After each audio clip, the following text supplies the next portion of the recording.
Today on Locked On Rockies. Close, but not close enough.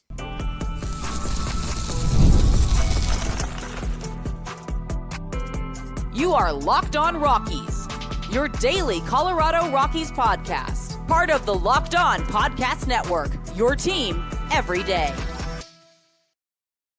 Rock on Rockies fans, welcome into the Locked On Rockies podcast for today, the 25th day of June in the year 2025. I'm your host of the Locked On Rockies podcast, Paul Holden, bringing you your daily Colorado Rockies talk right here on the Locked On Podcast Network, where you can find your team every day. And if your team is the Colorado Rockies, you're in the right spot, because that's what we do around here each and every day, free and streaming on your favorite streaming services. And on the Locked On Rockies YouTube channel, where you can be part of the show. You can fire off your Rockies hot takes. You can let me know what's on your mind when it comes to the Colorado Rockies. Of course, we're going to break down the game against the Dodgers, in which, man, it's one of those ones where, you know, you can kind of say quality loss or whatever, but unfortunately, this is also a game the Rockies were leading early, and then things got out of a massive sixth inning there, a late run there as well, kind of spoiled that big eighth inning they had. Not totally spoiled it, but unfortunately, as much as there are some positives from this game, and there were some good signs from this game and good things as the Rockies continue to play better baseball in June, that's still a loss. And it's still a loss in a game you were leading, and it's still a game in which you needed to shut the door and be able to prevent the big damage from going there. But when you throw the ball away, when you leave the ball, when you're not able to avoid the bats and avoid the hits, you're going to run into some trouble, especially against arguably the best or one of the better teams in baseball, depending on how you look at it. We'll talk about that. We'll, of course, talk about Brenton Doyle's slump as well. And literally, as mentioning there in the opening there of throwing the ball away, Michael Toglia, monster day on offense. Michael Toglia, one of his worst days on defense, if not his worst career night on defense. We dive into it all here on today's episode, which is brought to you by Monarch Money. Take control of your finances with Monarch Money. Use code LOCKEDONMLB at monarchmoney.com for 50% off your first year. So it's, man, this one starts off and the Rockies jump out. They get those two runs there. They're getting some solid at-bats. They're getting some solid performances there, especially against the Dodgers. And, you know, Shohei starts the game off by hitting the ball deep into center field. You're looking at like, oh, boy, it's going to start. And it kind of – then instead it was the Rockies, the one doing the damage there, getting things started. Of course, Freeman not getting his hits until later in the ball game, but Hunter Goodman, Jordan Beck, and then like we mentioned, Michael Toglia being able to come up clutch here with bringing in a couple RBI, both Toglia and Beck having 2 RBIs, both of them having 3 hits on the day as well. So a solid performance again from the middle of the lineup. Estrada had a big RBI there, a couple of big RBIs. Excuse me there in this one. So you know there was the offense continues to be a brighter spot here, and to jump out ahead like they did, that's a great sign. It just is unfortunate that it comes back to playing that complete game, right? Playing that full game and making sure that you're able to do it. You got to be able to throw the ball home if you're Michael Toglia. You got to be able to make those plays when the ball shoots right through your legs. I mean, those things matter. It sets up the problem, especially when you're looking and breaking into thinking about German Marquez's year so far. This is now his 6th straight start where he has a 6+ hit a game, allowing six hits or more in a game. And because I just wanted to highlight a little bit more about the offense here going into this game. And this was this will shift a little bit, I'm sure, as it does daily in the league. But this is from Christian Sayas from DNVR Rockies. Since June 1st, the Rockies lead baseball in slugging at 468, extra base hits at 76, doubles at 37, triples at 10. Hits, they're tied for second with 180. Team batting average at 260, which is tied for third, and home runs tied for fourth. So again, June, a much better performance, and that was on display here with the Rockies being able to bounce back and scoring a lot in this game and throughout the game as well, scoring in 1, 2, 3, 4, 5 out of the 9 innings, including the big 8th inning there. Got a little bit of help and luck from the ball hitting the ball, the attendant there. Not much you can really do about that.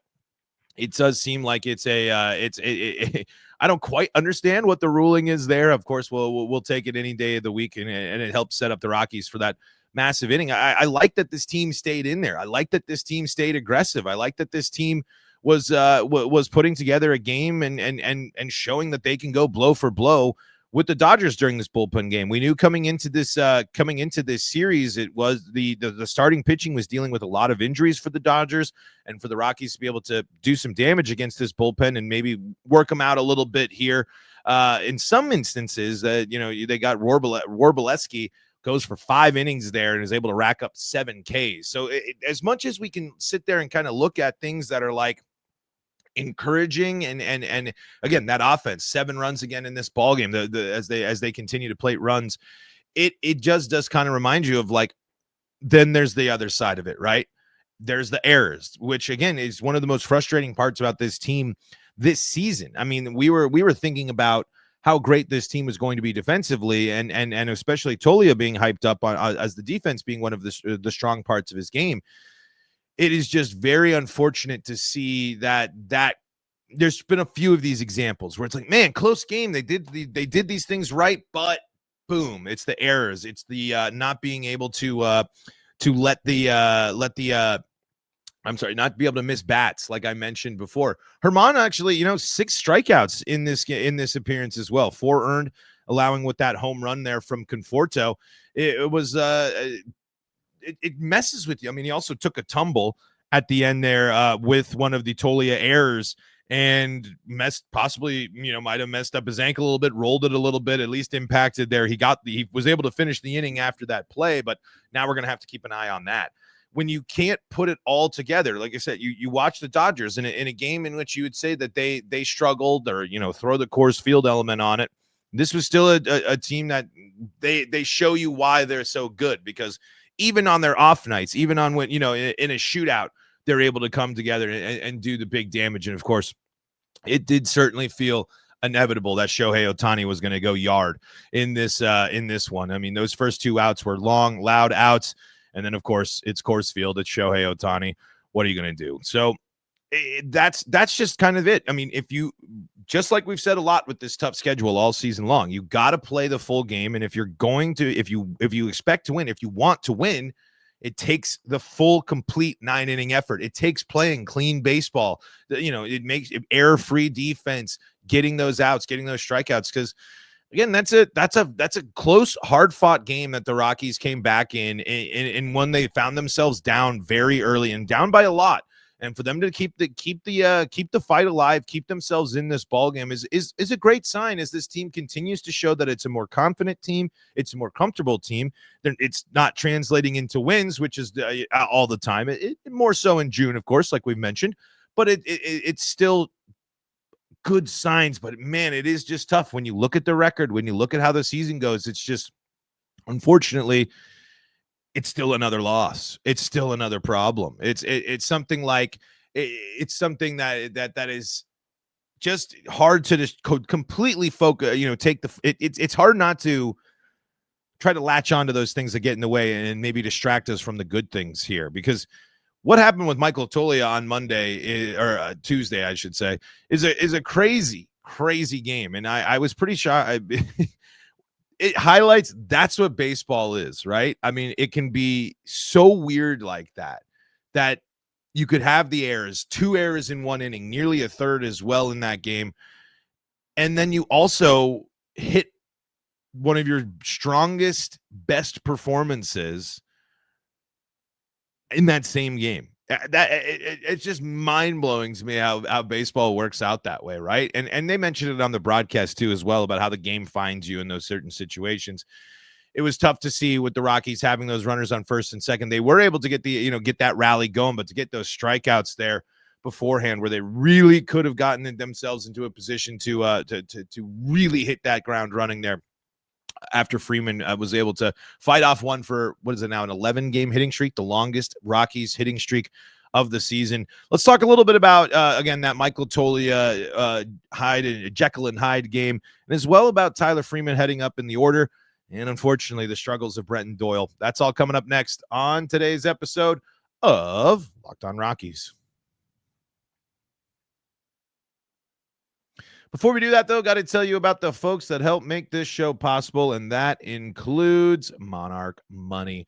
Ever wish managing your money felt easier? With Monarch Money, it can. Whether you're growing your savings or planning a big purchase, Monarch puts you in the driver's seat. It's like having your own personal CFO, giving you full visibility and control over your finances. Monarch Money is more than a budgeting app. It's a complete financial command center. You can track all your accounts, investments, and spending in one place. So in addition to managing your money, you're also building wealth. It's never not surprising to me. It's a double negative. So I'm always surprised when I see how much I'm spending on things like I'm a big going out to lunch is what I do all the time. I don't do a lot of the delivery, but I go out to lunch all the time. You see how that racks up. You see how the streaming services rack up. It's not that easy to be, it's not that cost effective to be getting all those streaming services to watch all the sports. And Monarch Money helps you keep track of that. And like I said, it's not just that you're managing your money, you're building your wealth through all the tools they have available for you. Take control of your finances with Monarch Money. Use code LOCKEDONMLB at monarchmoney.com for 50% off your first year. That's monarchmoney.com, code LOCKEDONMLB for half off your first year.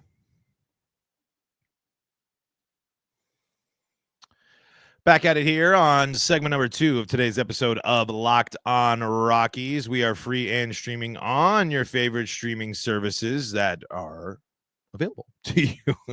It's a weird little intro there. I'm still shaking off some of the rust from my vacation there, man. That episode yesterday, still going through the exhaustions. It might sound a little crazy or ridiculous, but putting on Mario Baseball tournaments a little bit more work than ones might think.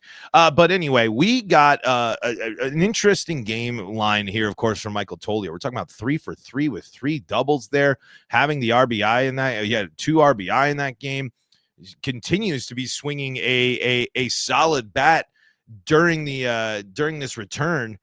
But then it's that defense, and that's just that's just such a letdown. And of course, when we're kind of talking about some of the stuff that's a letdown this season, Brenton Doyle's struggles continue. He's now batting 133 over his last 7 games, 9 strikeouts in that time, 133 OBP, slugging of 200. He hasn't walked in his last 7 games. I guess the thing is here in the Arizona series, a couple of hits there and able to, I think what's so difficult about the way to look at Brenton Doyle's season so far this year, it is abundantly clear, I think, at least. So I guess this is just my thought. So the off the field stuff that has happened to Ryan McMahon is pretty. It is something that changes every single fiber of your being. It's something that when you go through something like that, and then it's compounded by what happened to start the season, I don't know what my analysis should be, but it's also tough because big moment in the 9th, and it's, first pitch swinging, and it's a dribbler, and it's there, and it's 3 strikeouts in the game. It's a sub 200 batting average. Back to kind of what we were, the original introduction to Brenton Doyle, when it was like, man, if he could just be a little bit more on offense, mixed with that defense, he can do big things. And then we saw what he was capable of. We saw the adjustments and everything, and then for it to just kind of go back to that. Is there probably stuff deep, fundamentally, mechanically, and all that stuff with the swings? Certainly. And the approach? Certainly. But when you're talking about one of the most, every sport is mental, right? There's such a mental side of every sport. But when you're talking about what Brenton Doyle has gone through in the last few months, are we all that surprised that this is the result? And I'm hoping that baseball can go back to being a thing where it's building his confidence and helping him, get through what he's going through, because that's what's tough about this one. It might be a storyline that we don't talk about as much. He's a professional athlete, certainly, but this stays with you for the rest of your life, let alone through your baseball season. This was a thing that changed everything about Brenton Doyle. And so I hope to see the turnaround, but I do wonder if it's more than just something on the field. It's going to come when things when he I don't know. I'm just kind of guessing and speaking on how I feel I would be in this in his situation. But it is something that the Rockies are going to have to look at, and I'm glad that we've seen at least now that the Rockies dropping him in the order a little bit to let Tyler Freeman rise to what should be an interesting top of the order. Let Jordan Beck get in a situation to maybe drive in some more runs as well as Hunter Goodman. I mean, I think the top of the order is forming out to be something really interesting. And then if Toglia is able to lock into the power, that's great. So hopefully now with some of these other guys picking up their performances, starting to pick things up a little bit, Brendan Doyle can be that next version. And now by dropping him lower in the order, you're not as, there. You still need him in the big moments, right? Like look at that ninth inning, for example. The game found Brendan Doyle, and unfortunately it didn't work.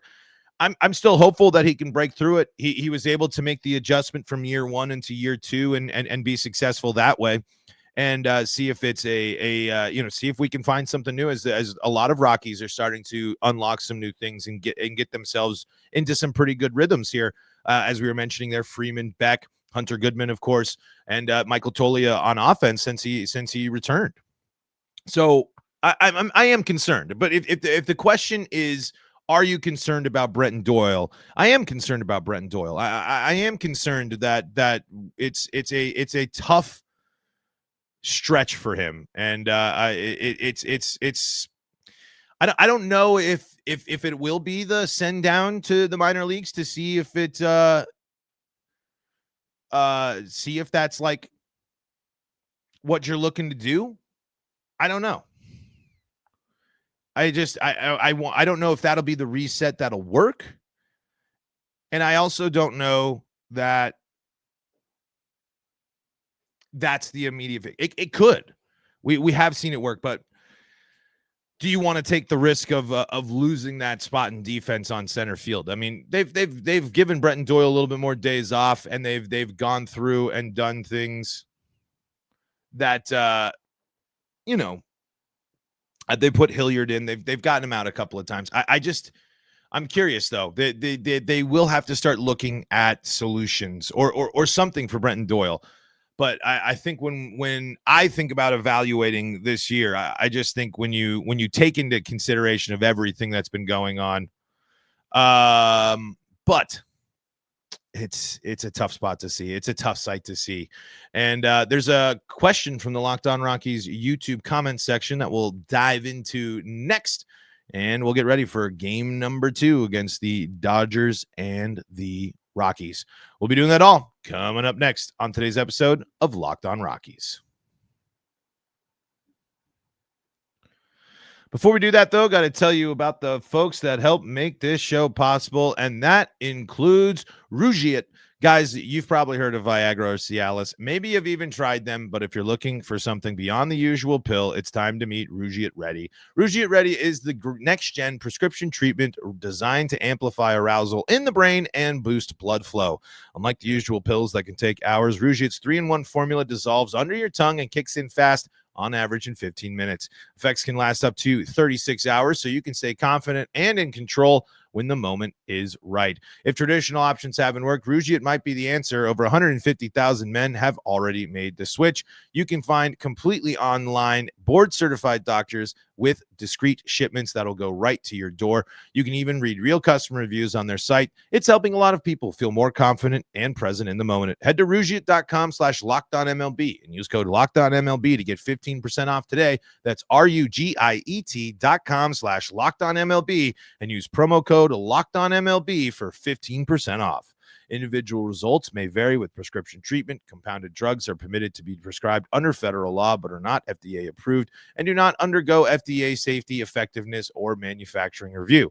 Please visit the Rugiet website for full safety information.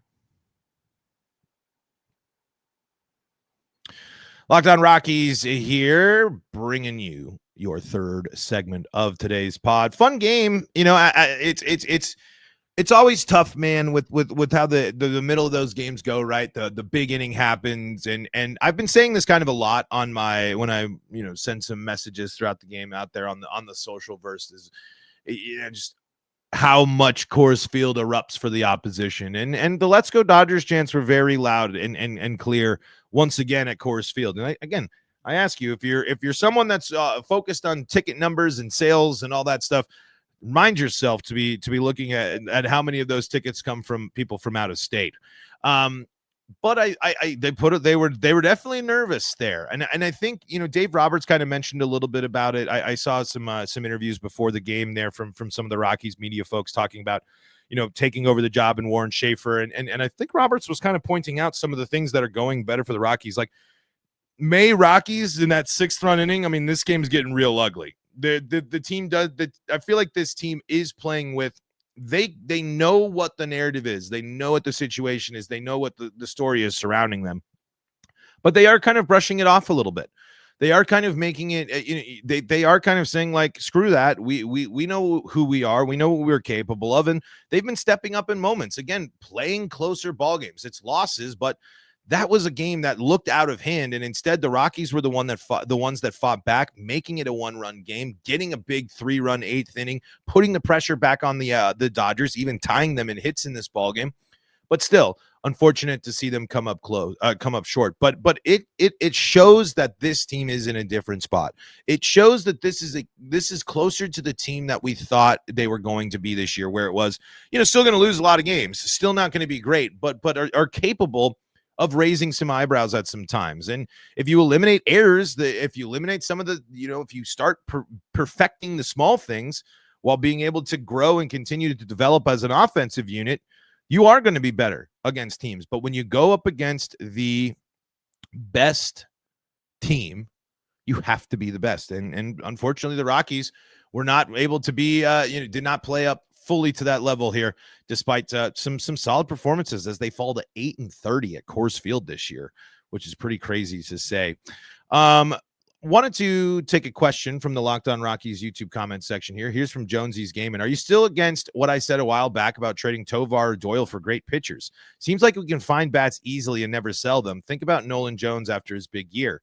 Tovar, no, absolutely not. I mean, if you are going to, if you really do think that, and I've had some conversations with people, probably some that actually been on this. The most recent one being I think with Rockies versus Connor there.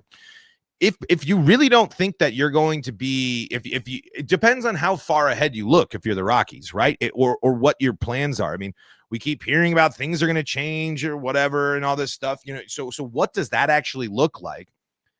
And what type of timeline are you going to start building and developing as the Rockies?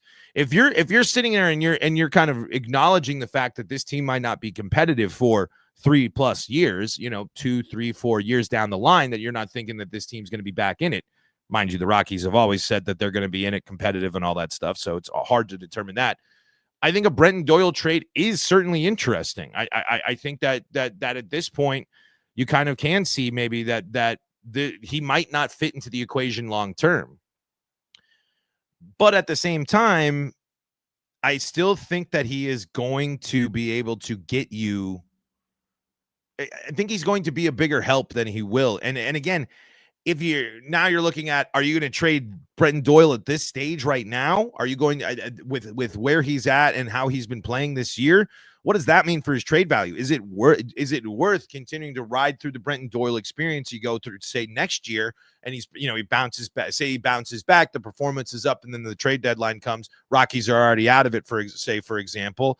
Then you can look at that.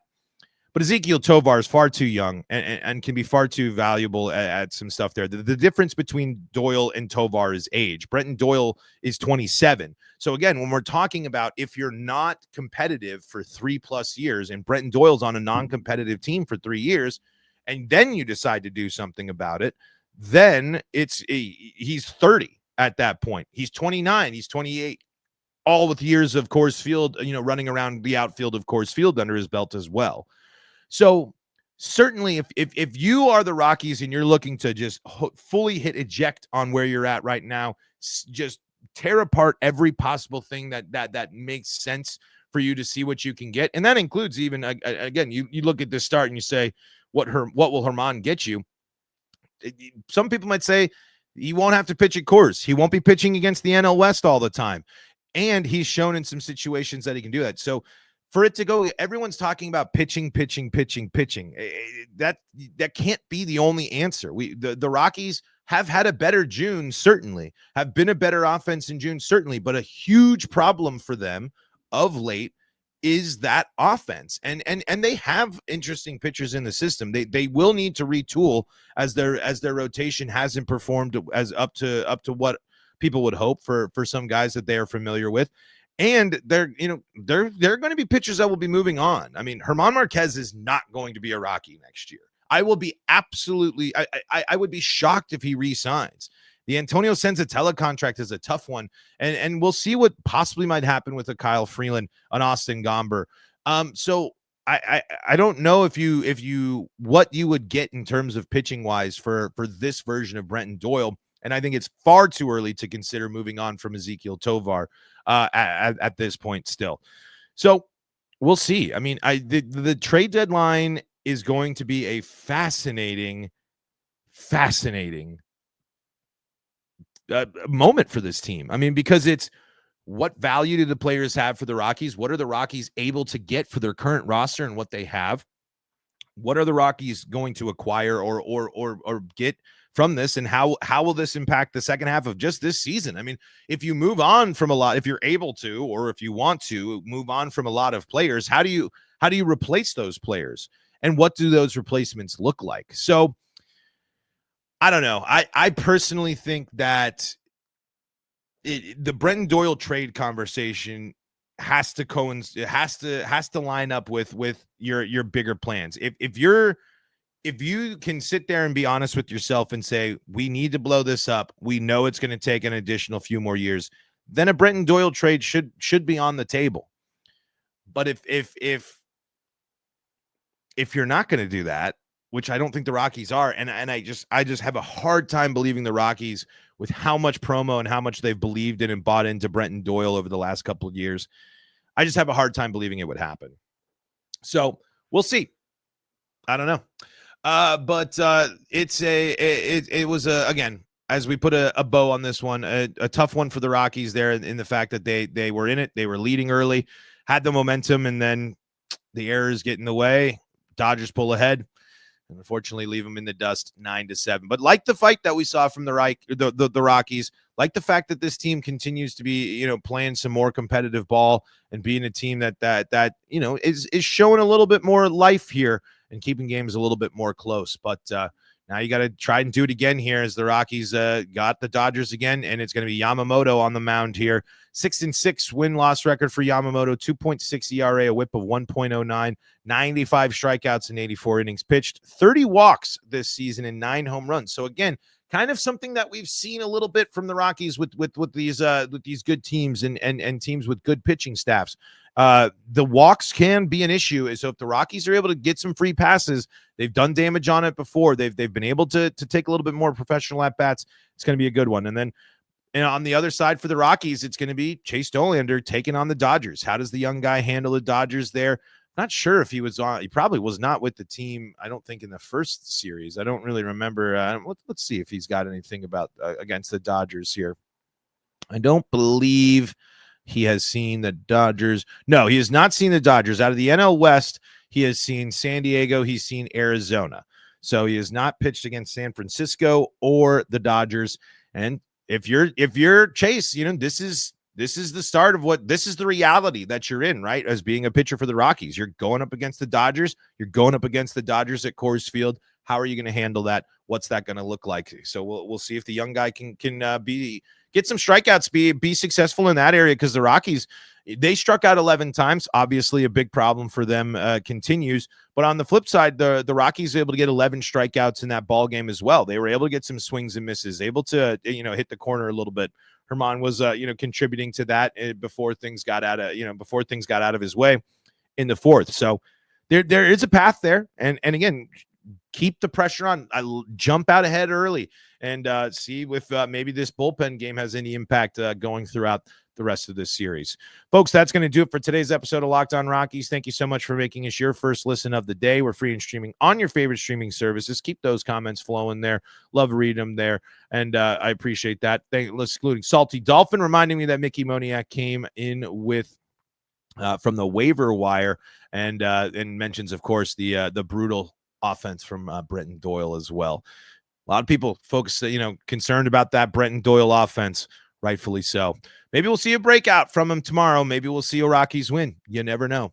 We'll be breaking it all down right here on Locked On Rockies. Thank you again so much for making us your first listen of the day. For your second listen of the day, go check out Locked On MLB and Locked On MLB Game Night, keeping you up to date with all things Major League Baseball from across the league, all the games, breaking it down for you. Folks, thank you so much for making us your first listen of the day. And if you need more Colorado sports coverage, Locked On Broncos, Avalanche, Nuggets, and Buffs, all available as well. Until next time, I'm Paul Holden saying so long from the Locked On Rockies podcast.